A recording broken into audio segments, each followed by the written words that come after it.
নারায়ণগঞ্জ সদর উপজেলার কুতুবপুর ইউনিয়নের জালকুড়ি থেকে পাগলা সড়কের দেলপাড়া থেকে চিতাশাল পর্যন্ত অংশটি এখন স্থানীয় ৮ থেকে ১০ লাখ মানুষের জন্য এক মরণ ফাঁদে পরিণত হয়েছে। একসময়ের প্রশস্ত এই সড়কটি দিয়ে যেখানে অনায়াসে দুটি বড় ট্রাক পাশাপাশি চলাচল করতে পারত, সেখানে বিদ্যুৎ বিভাগের চরম উদাসীনতা এবং স্থানীয় সরকার প্রকৌশল অধিদপ্তরের ধীরগতির কারণে এখন দুটি অটোরিকশাও পাশাপাশি পার হতে পারছে না।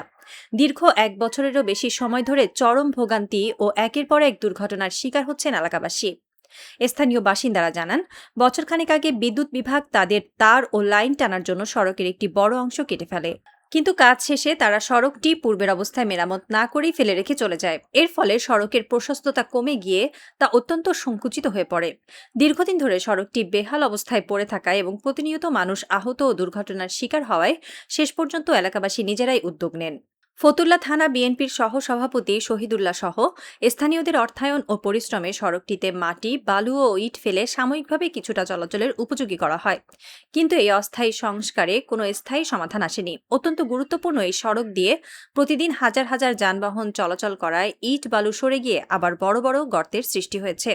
সামান্য বৃষ্টি হলেই সড়কটিতে হাঁটু সমান পানি জমে যায়। পানির নিচে গর্তগুলো লুকিয়ে থাকায় প্রতিদিন অটোরিকশা ও ইজি বাইক উল্টে দুর্ঘটনা ঘটছে।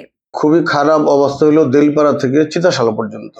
গত কয়েক বছর পূর্বে জিপিডিসি মাটির তল দেশ দিয়ে কেবল নেওয়ার জন্য পুরো আরসিসি রাস্তাটাকে অর্ধেক কেটে কেবল নিয়েছিল। জিপিডিসির কর্মকর্তাদের সাথে যোগাযোগ করেছিলাম, ওনারা বলেছিল যে কাজের পূর্বেই আমরা রাস্তা মেরামতের জন্য সমস্ত টাকা আমরা স্থানীয় সরকার মন্ত্রণালয়ে জমা দিয়েছিলাম। এখন জানি না আমাদের কপালে, আমরা যারা এখানে বসবাস করি, কুতুবপুরে যারা বসবাস করি, মানে এই রাস্তার আশেপাশে যারা বসবাস করি, আমার কাছে মনে হচ্ছে যে আমরা রোহিঙ্গা, যে এদেশে বসবাস, এদেশের নাগরিক না আমরা। কিন্তু যদি এদেশের নাগরিক হইতাম, রোহিঙ্গা যদি না হইতাম, তাহলে হয়তো বা ওনাদের একটু সুনজরে থাকতে পারতাম। চিতাশাল থেকে দেলপাড়া যেতে যেই সময় লাগে, ঠিক এই টাইমে আপনি ঢাকা থেকে সিঙ্গাপুরে যেতে পারবেন। বৃষ্টির সময় হলে এই রাস্তাটা এমন একটা যানজট তৈরি হয় যে ধরেন প্রসূতি মায়ের যে বাচ্চা প্রসব হবে, সেই সময়ে যাওয়ার যে রাস্তা, ধরেন ডাইনে যাবেন এদিক দিয়া চিতাশাল দিয়া ওই যে মাতুয়ালের রাস্তা যাবেন, যাওয়ার অনুপযোগী, ওখানেও হাঁটু পানি থাকে, কোমর পানি থাকে। দেলপাড়াতে যাবেন ডাইনে দিয়ে নুরবাগ হয়ে, ওখানেও একদম রাস্তা অনুপযোগী। পাগলা যাবেন সেটা রাস্তা অনুপযোগী। আমরা এমন একটা অবস্থায় আছি যে এই রাস্তা আমাদের বৃষ্টি আসলে মরণ ছাড়া কোনো রাস্তা নাই। যে আপনি স্বচক্ষে তো আপনি দেখে এসেছেন, এবং আবার বৃষ্টি আসলে তখন বুঝতে পারবেন যে আমরা যে কিভাবে, মানে কত যন্ত্রণা আছে এই রাস্তাটা নিয়ে।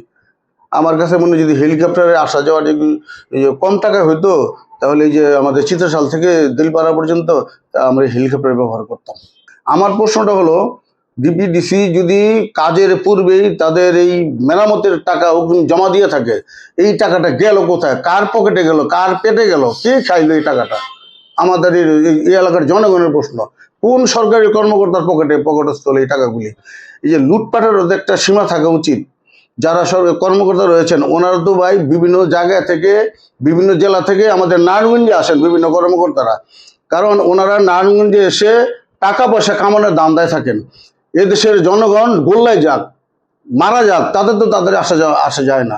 আগের যে অবস্থা যদি দেখতেন না, আপনি রাস্তা দেখার পরে আপনি আত্মহত্যা করতেন হার্ট অ্যাটাকে। যে এই রাস্তা দিয়ে কি মানুষ চলাচল করে? একটা অটো একদম চোখের সামনে পড়ে গেল, পড়ে গিয়ে একটা মহিলার পা ভেঙে গেল, দৌড়ে এসে তারপর তুলে যে হসপিটাল পাঠানোর ব্যবস্থা করলাম।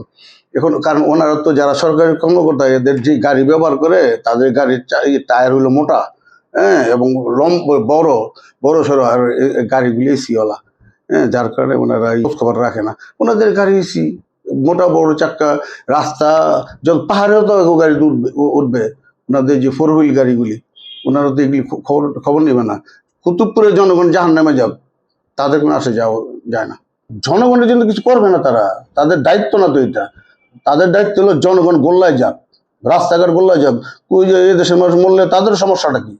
সমস্যাটা তো এদেশের জনগণের, তাদের তো না ভাই। আমার দাবিটা হইলো রাস্তা অচিরে মেরামত করে দেখ, আর নতুবা আবার রাস্তায় বিদ্যুৎ কেটে একটা নদী বানাই দেখ। আমাদের রাস্তার এত সমস্যা, আমরা কোনো হাট বাজারে যেতে পারি না, আমরা এক বস্তা চাল কিনতে পারি না। এখন আমাদের চাল কিনতে হয় 1 কেজি করে, কারণ কোনো গাড়ি করার কোনো সুযোগ সুবিধাই নেই। চতুর্দিকে রাস্তাঘাট বন্ধ, রাস্তাঘাট ভাঙা। একটু বৃষ্টি হলে দেলপাড়া থেকে আমরা চিতাশাল পর্যন্ত কোনো রকম যাওয়ার কোনো সুযোগ সুবিধা থাকে না, না হাইটা যেতে পারি না গাড়ি যেতে পারি। গাড়ি রিক্সায় যাইতে হলে রিক্সা পল্টি খায়, হাইটা যেতে হলে পেট কাদা দিয়ে পুরো আমরা হয়ে যাই। মানে পরিস্থিতি এত ভয়ঙ্কর যা বলা বাহুল্য। তা আমরা সরকারের কাছে বা আমাদের প্রশাসনের কাছে, আমাদের উচ্চস্থ কর্মকর্তার কাছে আমাদের এই আবেদন যে আমাদের রাস্তাটা যত দ্রুত সম্ভব আমাদের রাস্তাটা একটু করে দেবে। আমরা যখন আমাদের বাচ্চা নিয়ে স্কুলে যাই, বৃষ্টি বাদলার সময় যেভাবে গাড়ি পোল্টি খায় এবং কয়েকটা পোল্টি খাইছে, আমাদের চোখের সামনে বাচ্চারা ভালো ব্যথা পাইছে। প্রশাসনের নিকট আকুল আবেদন যে যত দ্রুত সম্ভব এই রোডের সংস্কার কাজটা ধরেন। ভাই, মানুষকে এত কষ্ট দিয়েন না, কারণ প্রায় 1.5 বছর ধরে এই রাস্তা পিডিপির কারণে এই অবস্থা। পিডিপি তো টাকা দিয়ে দিয়েছে আপনাদের, এলজিআইডির কোষাগারে জমা হয়েছে, সেইখান থেকে আপনি খরচ করবেন, আপনার টাকা তো আপনি খরচ করবেন না, তাহলে এত গড়িমসি কিসের? আপনাদের অনুরোধ আপনাদের প্রতি, এই এলাকার উন্নয়নের জন্য এই রাস্তাটা ইমিডিয়েটলি দেবে। ওই যে দেখতেছেন পাশাপাশি কি অবস্থা, পাশাপাশি পাশ হচ্ছে না। এই চরম দুর্ভোগ থেকে মুক্তি পেতে এবং স্থায়ী সমাধানের দাবিতে সম্প্রতি স্থানীয় ইউনিয়ন পরিষদ চেয়ারম্যানকে সাথে নিয়ে রাজপথে নামেন ক্ষুব্ধ এলাকাবাসী। সেই মানববন্ধনে উপস্থিত ছিলেন সদর উপজেলা নির্বাহী অফিসার এস.এম. ফয়েজ উদ্দিনও। মানববন্ধনে এলাকাবাসী তাদের তীব্র ক্ষোভ ও অসন্তোষ প্রকাশ করলে ইউএনও আগামী 15 দিনের মধ্যে সড়কটির বিষয়ে ব্যবস্থা নেওয়ার আশ্বাস দেন।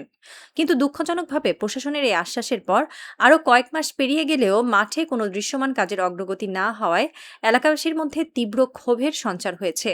এই রাস্তা ঠিক করার জন্য আমরা বিভিন্ন জায়গায় দেন দরবার করেছি এবং আন্দোলন সংগ্রাম করেছি, মানববন্ধন করেছি, তখনও কিন্তু কোনো কাজ হয়নি। সদর উপজেলা এবং চিফ ইঞ্জিনিয়ার এসেছিলেন, উনি আমাদেরকে আশ্বস্ত করেছিলেন যে আগামী 15 দিনের ভিতরে এই রাস্তা মেরামত করবে, কিন্তু উনি কিন্তু টাইম দেয়নি। আগামী কোন 15 দিন? ধরেন 200 বছর পরে 15 দিন বা মৃত্যুর পরে 15 দিন, মৃত্যুর আগে 15 দিন, এটা কিন্তু উনি বলেনি।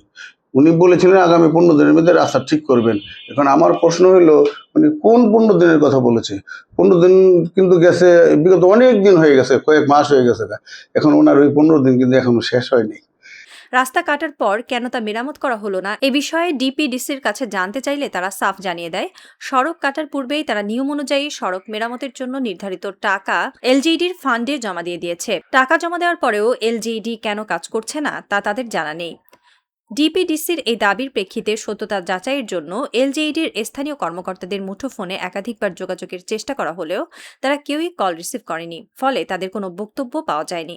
এই বিষয়ে সদর উপজেলা নির্বাহী অফিসার এস.এম. ফয়েজ উদ্দিন জানান, এলাকাবাসীর সুবিধার্থে আমরা ইতিমধ্যেই সড়কটির সংস্কার কাজের জন্য টেন্ডার আহ্বান করেছি। আশা করি খুব দ্রুতই মাঠ পর্যায়ে কাজ শুরু হবে এবং জনগণের এই দীর্ঘদিনের দুর্ভোগের অবসান ঘটবে। কুতুবপুরবাসী এখন একটাই দাবি, টাকা জমা এবং টেন্ডারের এই আমলাতান্ত্রিক জটলা দ্রুত সমাধান করে অবিলম্বে যেন দেলপাড়া চিতাশাল সড়কটির পুনর্নির্মাণ কাজ শুরু করা হয়। নারায়ণগঞ্জ সমাচারের সাথে থাকার জন্য ধন্যবাদ। লাইক, কমেন্ট ও শেয়ার করে পাশে থাকুন।